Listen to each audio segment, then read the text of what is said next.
It's February 15th, 2021, and it's time for Channing and Friends.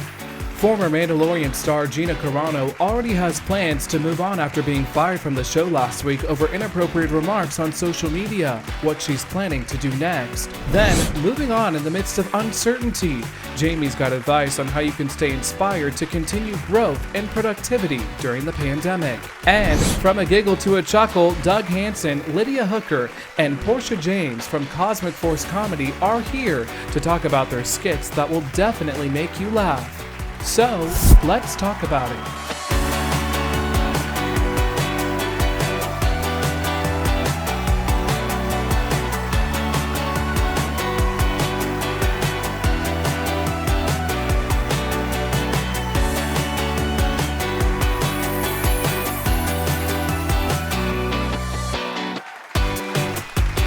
Hello and welcome to Channing and Friends, everyone. It is Monday, February 15th, 2021, and happy President's Day. We've got a great show for you.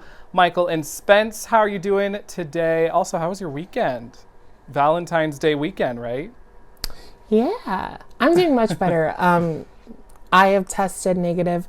My dad, brother, and I have tested negative for COVID, so that's exciting. Just waiting on my mom's results. I think she has a test Monday.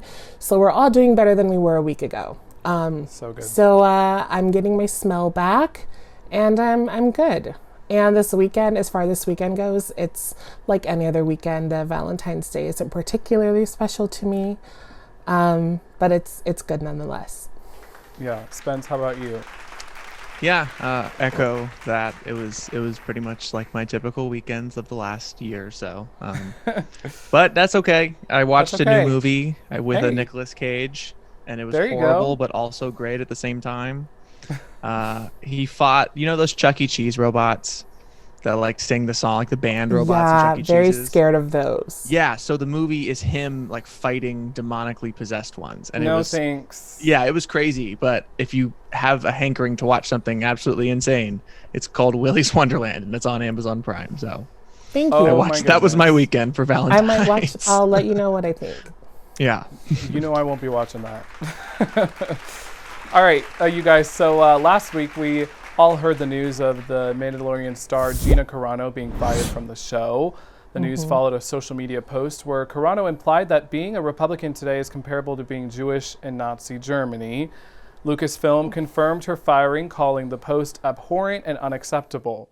Well, over the weekend, you guys, she revealed a new movie project she is making with the conservative website The Daily Wire. In a statement to Deadline, she said, quote, "I am sending out a direct message of hope to everyone living in fear of cancellation by the totalitarian mob.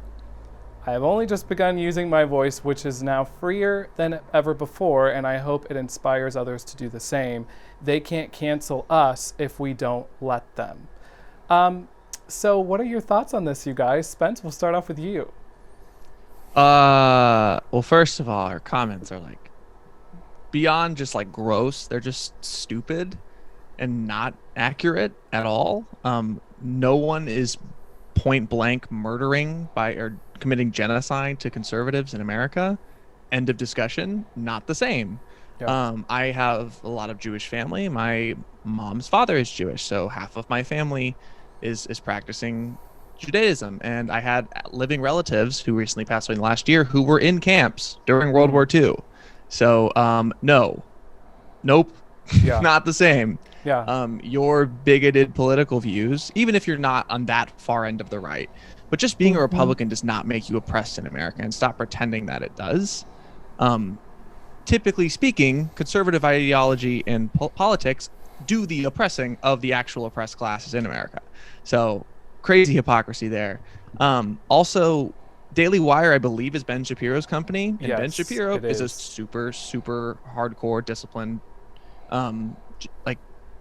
Jew. That's the abbreviation. He's Jewish. So what the hell is he doing? I don't understand. Nothing about this makes any sense. Like, let me produce the movie of the woman who just made anti-Semitic comments about my own people. Like, nothing makes sense. Terrible. Gross. Yeah. Agreed. Michael? Yeah, ditto everything that you've said, Spence. But the more and more I watch CNN, at night, because that's what I do. Okay, I watch CNN before I go to bed. And the more and more I like just kind of hear the words and the stories and the testimonies of the Conservative Party, like, crybabies. And as far as I'm concerned, you could keep crying. Gina, you're canceled. Like, I don't know, it sucks to suck. Like, don't be an ignorant, bigoted, that's a bad word. Don't be an ignorant, bigoted person. Like, it's not that hard, but apparently it is. So I hope her movie flops. And I really hope these ignorant people could really educate themselves. My thing here is that, like she said, you can't, what did she say? You can't be canceled unless if you let them? No, Gina, you're canceled. You said something inappropriate. You got fired. You're canceled. End of story. You're not canceled for being a Republican. I mean, listen, it's not the greatest position to be in today, but no. But you are canceled for being a bigot. Yeah. Like, it's not, you're done. You say she literally was like, oh, sorry. No, go ahead. Go ahead, She was Spence. literally like downplaying one of the most horrific events in human history. Like, if not the most. So it's like, how is can you attribute this to, well, I was fired because I'm conservative? No, you were fired because you said something abhorrent. Yeah, yes. Like, it's not because you were a right-wing, like, leaning person. That's not the truth. Let me also just say that Grogu, aka Baby Yoda, a fictional creature, had more star power than she did in that show. She did nothing for me. So I just want to say that I'm not going to miss her on the show. I don't think it makes a difference with her gone. It'll be better. I'm excited to see who they will cast, but not needed. Yeah, irrelevant. They're probably already thinking about who they're going to put in her place. So yep. Yeah. All right, enough of that talk, you guys. That's going to conclude what is new and noteworthy today.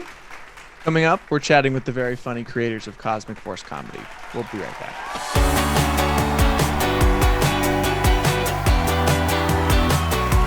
For information about our show and to stay connected, visit channingreed.com/channingandfriends. Click on the Episodes tab and never miss out on the conversation.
All right, welcome back.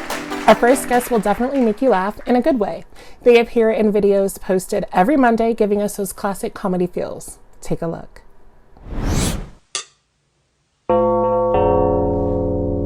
Who could that be?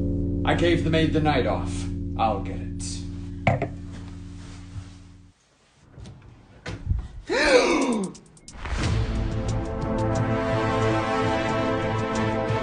Violet! Felix! I thought you died when you disappeared off the yacht 7 years ago in the Maldives. Oh, my love, I would never abandon you. You have no idea what I've been through. Violet! Felix? Penelope! Felix! Penelope! Violet! This little hussy has had her sights set on you since she first became our stewardess. She is the one who pushed me overboard. Is this true? I only did it because I love you. You must leave her. No, I'm pregnant. I'm pregnant as well.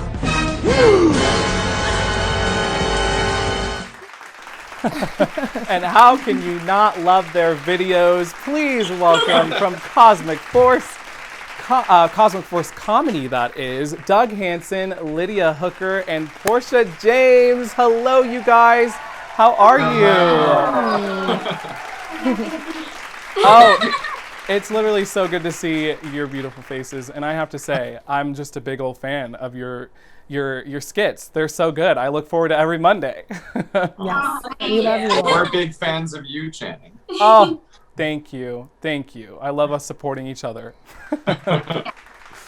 All right. So with the pandemic going on, everyone can appreciate a reason to laugh. So how did Cosmic Force begin, and what was the inspiration behind it? Yeah, so Doug and I met at Groundlings back in 2019, and then just like a couple months before the pandemic started, I reached out about starting an improv group. We didn't really know what it was going to be, and then we all shot like a little short together, and right when the pandemic started, we were like, well, we have all this time, let's just do some Zoom sketches. So we just started putting up these comedy sketches. It ended up being like every Monday, and we just got in a groove and kind of blossomed from there. Yeah, and then down the road recently, I recruited Porsche because obviously Porsche and I know each other from Disney. Yes. And I knew that she had taken classes at Groundlings, and Porsche and I are actually writing something together for a separate project. So we had already had experience working together in a different way. So I thought that she would be perfect for the group, and we were looking to add a new fresh face, and here we are. And then I was just really grateful to have a creative outlet in this time and jumped on and have never looked back. Totally, yeah, that's great. That is so cool. So not only do you guys appear in your skits, you guys take turns writing them as well. That's awesome. So we want to know how you guys got into comedy individually. So Porsche, let's start with you. How did you get into acting and writing? Yes, well, I'm one of those many people. When I was 20, I moved to LA to hope to become an actor. And I joined an acting conservatory, and once it was like a week of everyone doing like the same female monologues, I realized there wasn't like a lot of roles for women to do, which is why I wrote my first play. I co-wrote it with my friend, and we did it at the Hollywood Fringe Festival. And then from that, I just I still do acting, but I've kind of like really grown to love writing and stuff. So and then I did improv, because that also connects to writing and to acting, and kind of blossomed there. Awesome. Yeah. Awesome. Doug, how about you? So I have my background in musical theater. I had gone to school in New York for musical theater. So film and Did you TV is a really? little bit. I did not know that. That's really I did. Surprise. Oh my gosh. Yeah, so I moved out to LA almost 4 years ago now, and wanted to do film and TV. Writing in and of itself is very new to me. I had free written before, but I love the group gives me the opportunity to kind of stretch that muscle. And like I said, Porsche and I had started a separate project, which is great, very different from comedy. So yeah, I've been acting my whole life. I mean, I think my first show that I ever did was when I was 6. So I don't really know anything different. So yeah. That's super cool. Thanks for sharing. And how about you, Lydia? Y'all, I was neck deep in an accounting degrry or getting one. I was like, I don't want to do this. Yeah. Oh my goodness. That's understandable. So I was back in Tennessee at the time. So I started taking acting classes and doing small projects here and there. Moved out to LA, and just the more classes I took, the more projects I did, I just realized I like making people laugh. There's something really addicting about that versus like doing a drama scene that's just so heavy. So I just realized like, I just want to be doing multi-camera comedies. So that's what I work towards now. And I've gone through UCB, I'm currently doing Groundlings, and I don't know, just comedy speaks to me in such a way that drama just never did. Oh my gosh, I love it. The classic, I was doing this, but I completely took a turn and moved. I mean, so many people have those stories. I love it. I love it. Okay, so since all of your skits, you guys, are original, what does it look like for you guys from start to finish, and how long does it take? What are the types of hats worn? Yes, so normally on Mondays is when we like first start pitching ideas. Like any idea we kind of had, we'll like throw it out there, and then we kind of decide which ones are going to become skits at least this week. And then by Wednesday is when we do like our Zoom meetup. And we've all gotten used to Zoom by this time, and that's when we like rehearse. That's when, so Monday through Wednesday is usually when we write, and then by Wednesday we're trying to rehearse it, and we're going over any changes, going over what we're going to need for the skit and stuff like that. Right. And then Saturday, we are on set filming. We usually spend the whole day. If we can try to fit in more than one sketch in Saturday, then we will definitely, try to bang them out. And then Sunday's usually spent editing. So it's a pretty quick process. We try to keep it in like as tight and concise as we can, and we always try to have something in the can ready so that we're not rushing. So we're usually like a week ahead. Yeah, if that. About a week ahead. Sometimes I do a lot of the editing, so sometimes I'll take more than just Sunday. Yeah. If you're a week ahead, then you can get it. Yeah. Okay, I have to jump in really quickly and also say, because what's it like for the camera setup? Because you guys have different angles and everything. I mean, it looks so good. Is that like a big piece of work too? Channing, if you could only see the setup right now. Well, we've been blessed. Doug has a green screen that we've used a lot as evidence behind us. Yes. And then usually whoever writes the sketch will come up with a shot list. So we kind of know what we're doing. Yeah, and so then we do each take a couple of times to get the different angles, and Lydia puts it all together, and Doug too. So. Yeah, we try to help out as much as we can. Like if whoever is not in the shot is moving the lights. Right. Yeah. Even if it's just a single actor in the shot for that line of dialogue or a couple lines of dialogue, all of us are doing something behind the scenes. It's setting up the shot with the camera, holding it. Lydia's or whoever, we're on our hands and knees with audio, our microphones, trying to like get up close to make sure that we have that double, safety net. So cool. So if you work in acting or comedy, it's pretty much impossible to avoid bloopers. So can you guys tell us one or two of your favorite moments that didn't make the cut? There's so many. And Doug didn't want this. It's just coming to me now. Doug did not want this in the final cut, so it didn't get there. But he was like, it looked like he didn't have a shirt on. I don't know if he did or not, but he like did this thing where he like caressed his shoulder, and it was so good. It would have been perfect. I get it. He didn't want it in there. Maybe one day we'll throw it in. My favorite blooper, we had done a sketch that Lydia had written. And it was about these two gossipy coworkers, and they were spreading rumors about their higher ups, their managers, and it turned out that the rumors were true. Oh, and it was these like insane rumors. Like Lydia's character was the manager, and she had like a baby foot sticking out of her stomach that was covered by her shirt at all times. And she bought a baby doll from Target, and she like shoved it down into her pants. And the blooper, we were setting up a shot, and she was just like, she had the feet out. She had the feet out from her pants, and she's doing like a Singing in the Rain tap dance on the table as we're setting it up. It was great. That was my favorite. I always just love when we're trying to like get a look or something, and then it's like Lydia saying okay, and I'm just like trying to give our last one. I was just like staring at the camera for a while, like giving weird looks, and I was just like doing it, trying not to. I always end up laughing, so that's my issue. Yeah, we're constantly cracking up. Like it's a wonder we even get through anything because we're just laughing the entire time. I love that. That's a good thing. Yeah. It So is. we all have celebrities or actors that we see as friends in our heads. So who is someone that you guys would love to join you for a skit? Each of you can just take turns and talk about your dream guest. I love that friends in our head. Yes. Yeah. You guys, I have so many friends in my head. Yes. So. Me too. I mean, we're talking like celebrity, like Oh, Hugh You know, Grant. anybody. Yeah. Like Hugh Grant could just be here. He doesn't have to be in the sketch. But Yes. realistically, like eventually I'd love to incorporate people from Groundlings, like when we can all get together. Emily Pendergast was our teacher. I would die to have her in our sketch. She's a main company member. Yeah, our long-term goal, once things are reopened and once you can have a safe gathering of more than 3 people, our goal is to like have like a pool of actors we can pull from.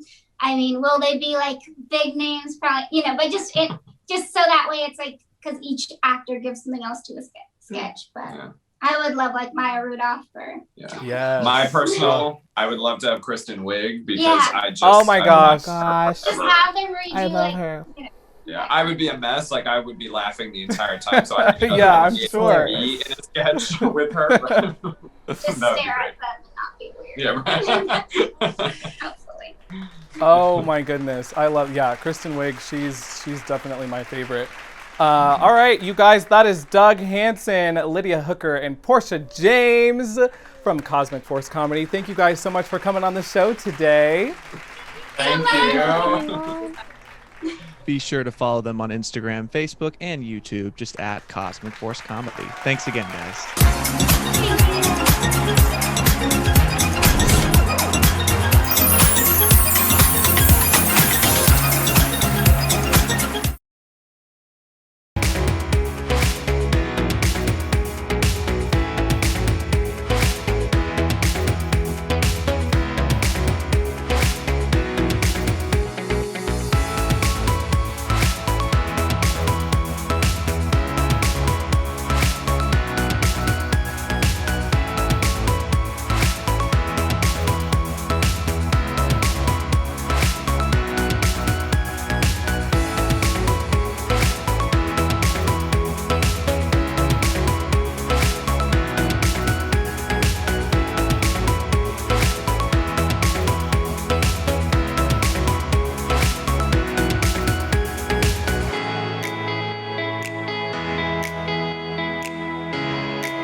Welcome back, everybody. Our friend Jamie Nalbandyan is here for another edition of Motivational Mondays. So, Jamie, what do you have on tap on this Monday?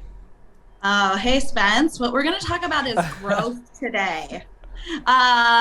We are in need of some growth, I think, into 2021. I feel like 2020, we are all seeds waiting to bloom up.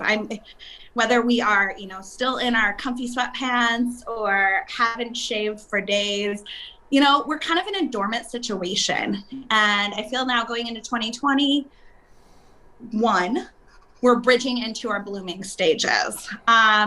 So in growth, we want to grow or we are not going to be fulfilled. That's a big one for me. If you're not growing, you're not going to be fulfilled. Am I right? Yeah. That's cool. All right. So in doing growth and being fulfilled, you want to be happy. So I'm going to take you back to like my 20s, like a billion years ago, when I was working 3 jobs, going to school and raising a little one all on my own. I was doing anything I could to make that bottom dollar go. And I was not happy. I was drained. I had nothing to give myself. I had nothing to give my family, and I had nothing to give my friends. And one day I came to the point where I said, I need to find passion in what I do in order to have growth. Okay. So I decided to pursue my uncertainty, which is the scariest thing I have ever done in my life. And it didn't happen overnight. I had to take small steps. I had to quit one job in order to kind of go for something else that didn't pay as much, but made me happy at the end of the day. So because I did that, the fruit of my uncertainty became greatness over the years. I'm going to say that one more time. The fruit of my uncertainty became greatness. And that is really like what I want to set forth today. Last year, me and a lot of my friends left or got our jobs lost at Disney, right? We had an uncertainty that was happening to us. And in that uncertainty, I decided I could either live in Walt Disney's footsteps, which are very comfortable and I had a lot of fun in, but I had no mark on the world. Okay. I had just become Jamie Nalbandyan from Jamie Scott. Nobody knew who I was, and it was ready to go from living in someone's footsteps to creating my own footstep on the world. And even if it's a small footstep, I decided to write a book, and I decided to start with motivation and encourage people to do the same acts that I was doing in their own way. I love that. Well, thank you. And then when that happened, it was the scariest thing in the world. I put a book out that I was like, what if people hate it? What if people don't understand it? What if I spelt a word wrong or there was a punctuation mark that was, and I decided to let that go. And I said to myself, you know what I did? I created a book. I published a book. I put a mark on the world that will never leave, that someday when I die, somebody could find it in the bottom of their grandparents' closet and say, who the heck is Jamie Nalbandyan and why did she write this book? So my mark was set on the world.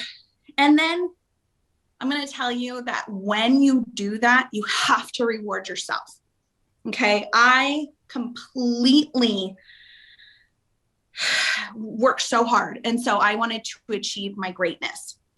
And after I achieved this, after I wrote my book, somebody brought it over to my house and I did a signing. Oh my gosh, the whole night before, I practiced my signature, I think 1,000 times. I wrote it in a notebook, 4 or 5 pages, changing it up, making it seem different.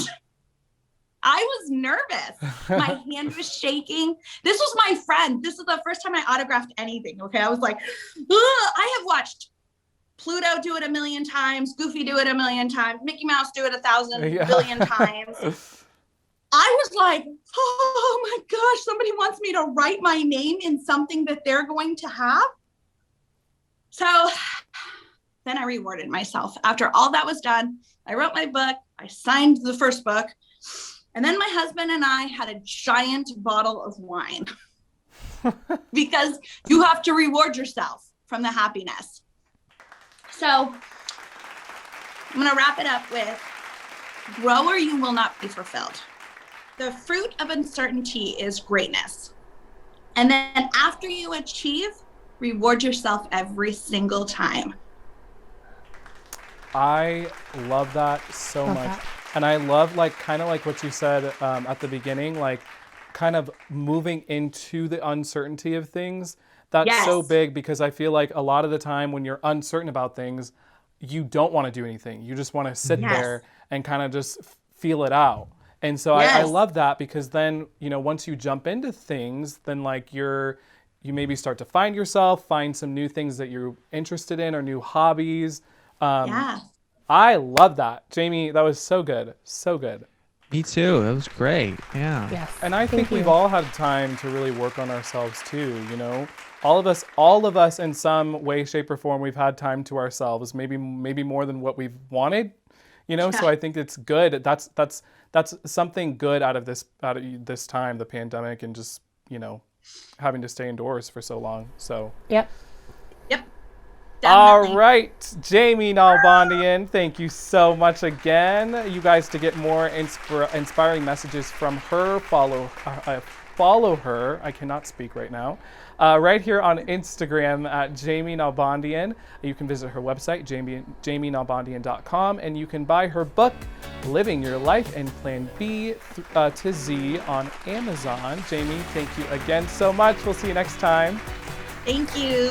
Have fun. And that's going to do it for the show today.